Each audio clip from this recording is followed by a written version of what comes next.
Então, vamos dar continuidade às aulas do tratamento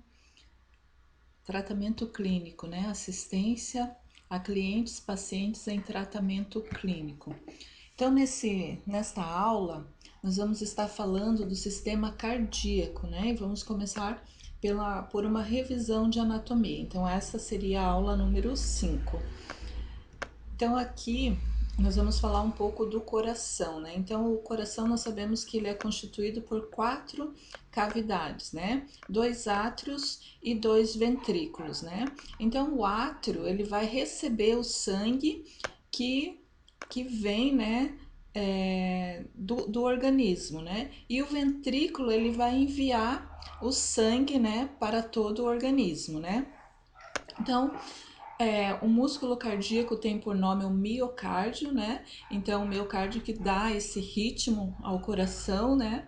Nós temos também entre o ventrículo esquerdo e o direito um septo, né? E os átrios se comunicam com os ventrículos por meios de válvulas, né?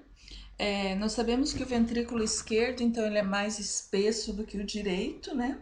Por quê? Porque ele faz maior pressão para impulsionar esse sangue através da artéria aorta para todo o organismo, né? Então, no início da artéria, bem no início ali, quando ele se ramifica, né, do coração, existe a artéria, né, pulmonar, né, que tem as 2 válvulas, né? Ele tem como função, então, permitir que o sangue circule num só sentido, né? Que ele não retorne novamente. Então, no lado direito do coração vai circular apenas o sangue venoso, enquanto do lado esquerdo vai circular o sangue arterial, né? Então, não existe uma mistura desses 2 tipos de sangue. O sistema circulatório, então a função dele é oxigenar, né, o sangue, né, através assim dos pulmões, né? A circulação ela vai começar com a saída do sangue do ventrículo direito pela artéria pulmonar, a passagem do sangue pelos pulmões, né, onde ocorre a hematose, que seria a troca gasosa, e o retorno, né, o regresso do sangue ao coração, ao átrio esquerdo, através das veias pulmonares, né. E o trajeto do ventrículo direito é os pulmões, o átrio esquerdo, e é denominado circulação pulmonar ou pequena circulação. O trajeto do ventrículo esquerdo, né, vai para todos os órgãos, é a circulação sistêmica, né? Então, o átrio direito é denominado circulação sistêmica ou grande circulação. Aqui nós temos, então, um esqueminha, né, dessa pequena e grande circulação. A circulação pulmonar, então, ela tem como função oxigenar o sangue que ocorre nos pulmões, né? Essa circulação começa com a saída do sangue do ventrículo direito pela artéria pulmonar, a passagem do sangue pelos pulmões com trocas gasosas, né? Que seria a hematose, e o regresso do sangue ao coração, ao átrio, através das veias pulmonares.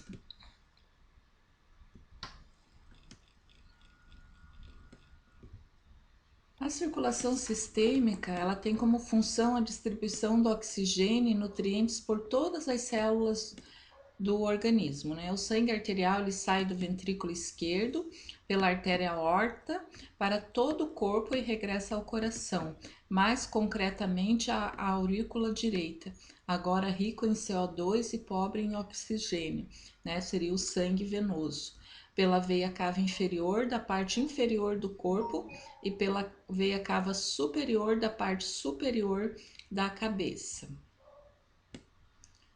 Agora nós vamos estar falando então dos principais distúrbios cardíacos, né? E o primeiro deles seria a insuficiência cardíaca congestiva. Então nós sabemos que a função do coração é enviar sangue, né, rico em nutrientes e oxigênio para todo o organismo. Se esse coração por algum motivo falha, é lógico que esses órgãos, essas células, elas vão acabar sendo prejudicadas, né? Por quê? Porque não está chegando suficiente a quantidade de sangue, de nutrientes, de oxigênio para esses tecidos, ok? Então, nós vamos estar vendo aqui o que é insuficiência cardíaca congestiva.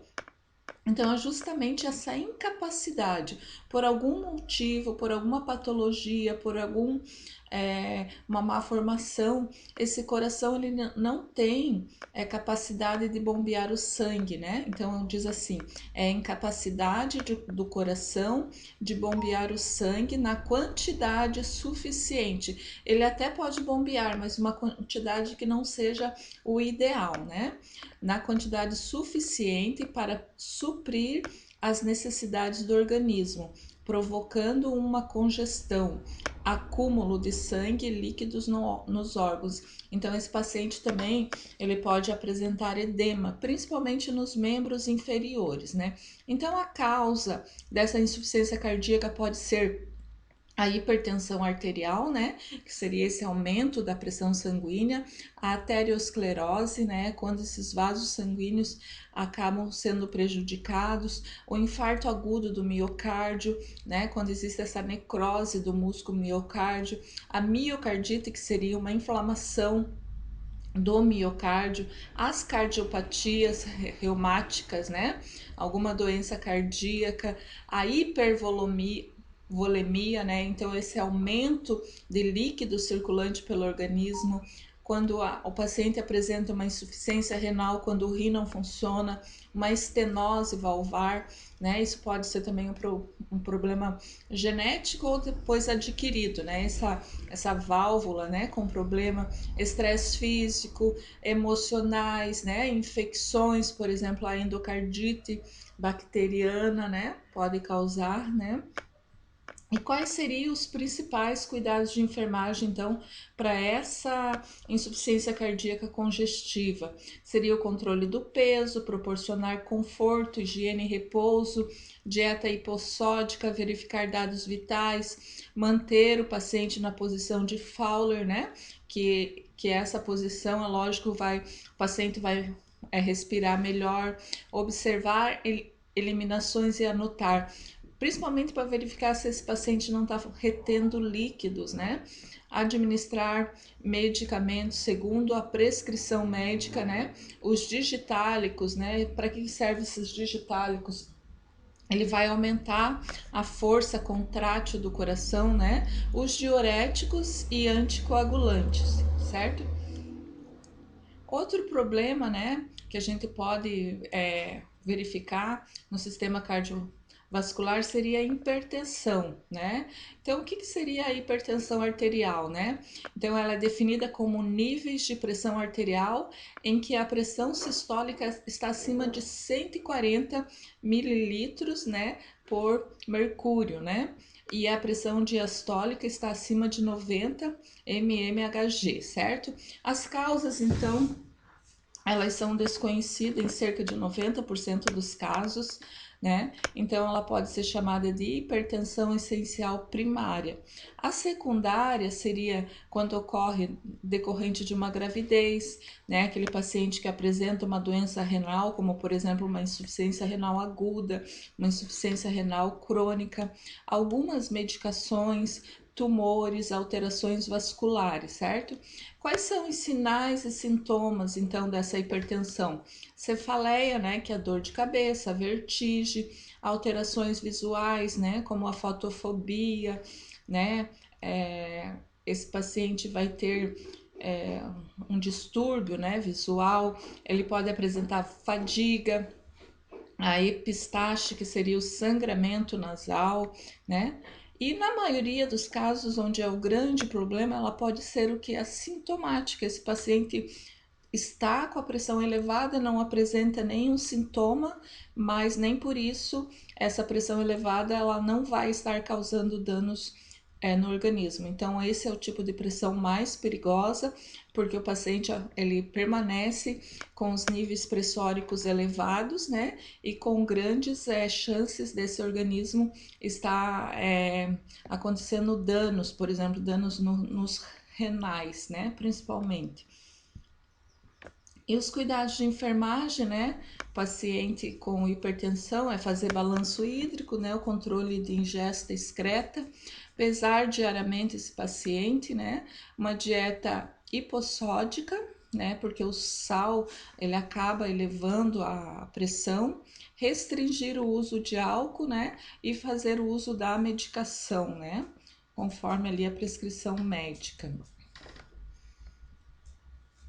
Outra patologia, né, seria o infarto agudo do miocárdio. Quando que ocorre, então, o infarto, né? É causado principalmente pelo estreitamento, né, da artéria coronária. Essa artéria coronária é aquela que vai irrigar o músculo cardíaco, né, que vai levar o oxigênio e os nutrientes para esse músculo, né? Então, causada por uma aterosclerose, que seria uma obstrução dessa artéria, né, por um êmbolo, né, ou um trombo, ocasionando então a necrose do miocárdio, né, então pode ser gerado também por uma isquemia. A redução sanguínea também pode ser resultante de choques, hemorragias, né, este processo causa um desequilíbrio entre o suprimento e a demanda de oxigênio no miocárdio, né.